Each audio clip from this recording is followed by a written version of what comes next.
Did you know that 93% of what you say is nonverbal? That means most of what you say is communicated through your body language. Well, Janine Driver is here today to tell us how you can master your body language in the business world. Okay, Janine, thank you so much for being here today. Thanks for having me. I'm excited to be here. Okay, let's start by talking about your background a little bit. How did you master the trade of body language? Okay. Well, as a young kid, I was what some people might call a natural. I was really great at picking up on the nonverbals. I knew if a parent liked me or not. I knew if the cheerleaders liked me or not. And I just was a natural. I ended up going into law enforcement with the Bureau of Alcohol, Tobacco, and Firearms. My dad said I'm the only daughter that turned my hobbies into a career. And I ended up going to ATF, the Bureau of Alcohol, Tobacco, and Firearms. I worked in Connecticut. I worked at the World Trade Center in New York City. I went to West Virginia. I worked for the FBI for a year, then to Seattle and Georgia, and then ultimately in D.C., where, while in D.C., I ran the program on detecting deception, cognitive interviewing, and after doing this for 16 years, I decided to save lives in a different way. So first I saved lives with the government, putting bad guys in jail, and then I transferred it into the business world and the personal world. So how to get a date 6 nights a week if you want, or how to keep your job or get a job, how to dominate a bossy boss, or how to put an employee who always interrupts during meetings, how to put them in check. So it went from, my motto is, if I can get bad guys to confess in the business world, I can help you get more yeses. And at the end of the day, wouldn't that be great if everyone could get more yeses? Yeah, so you kind of made it into a more applicable way of telling if people are lying in your life. Right, yes. Okay, so what is your main goal when you're watching a person's body language? Is it simply to tell if they're lying, or is there more to it? No, it's more to it. As a matter of fact, if you are always looking for the lie, if you're always suspicious that people are being deceptive, what research shows, you will get manipulated more often and you'll be taken advantage of by liars more often.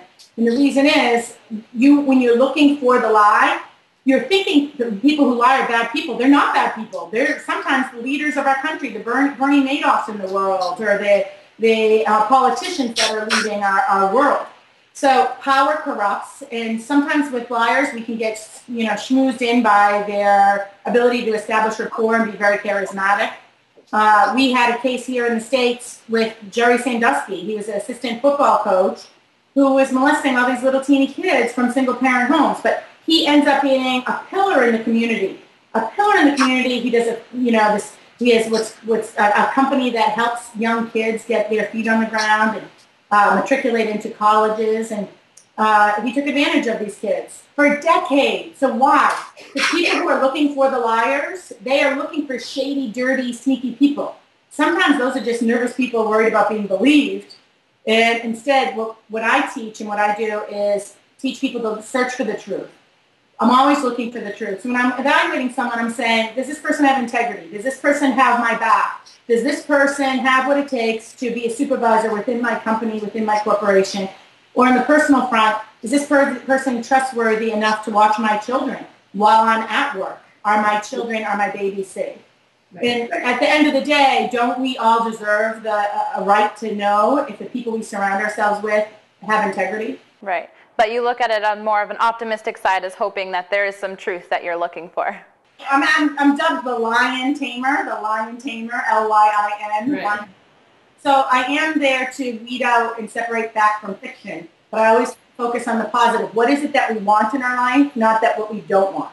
So when I'm looking at body language, I'm always getting what's called the baseline: head, shoulders, knees, and toes. Does someone, when they talk, tilt their head to the right? Do they tend to point a lot when they're talking, or chop? Is there tone and pitch of voice? Really fast talking. I'm from Boston originally. I'm a fast talker. What is my cadence? Am I a soft talker?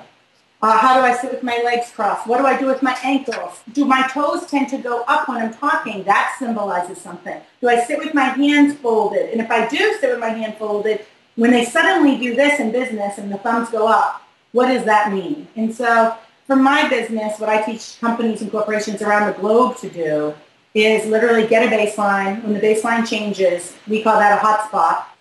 Stop on that hot spot and then go to a powerful question. And this last step where the powerful question is where the magic comes. You can take companies. I took one of my clients from 3,000 average per guest. They're a sales company. 3,000 average per guest, APG. 2 days later, using the techniques on You Can't Lie to Me in my program, went from 3,000 to 13,800. Wow.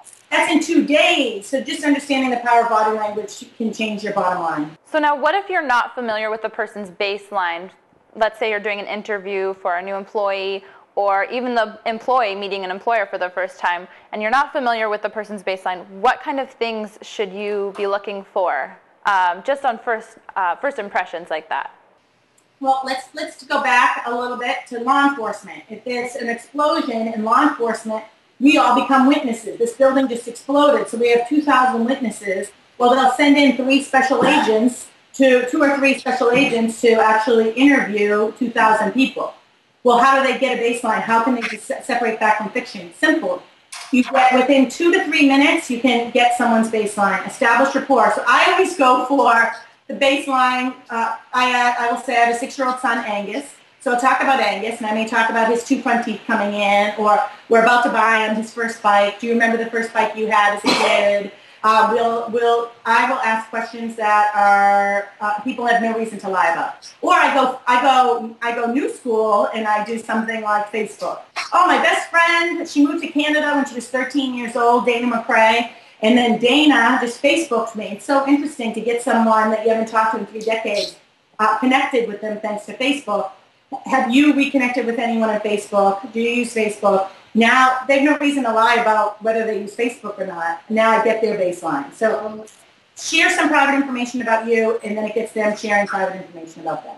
So that's sort of one of your first steps in analyzing if the person is going to be telling the truth or not. Do you sort of follow a system of steps after that one, after deciding what the baseline is? Yeah, that's not sort of my first step. That's 100% first step, because if at the end of the day you walk away with one technique, it's understanding that people have a baseline.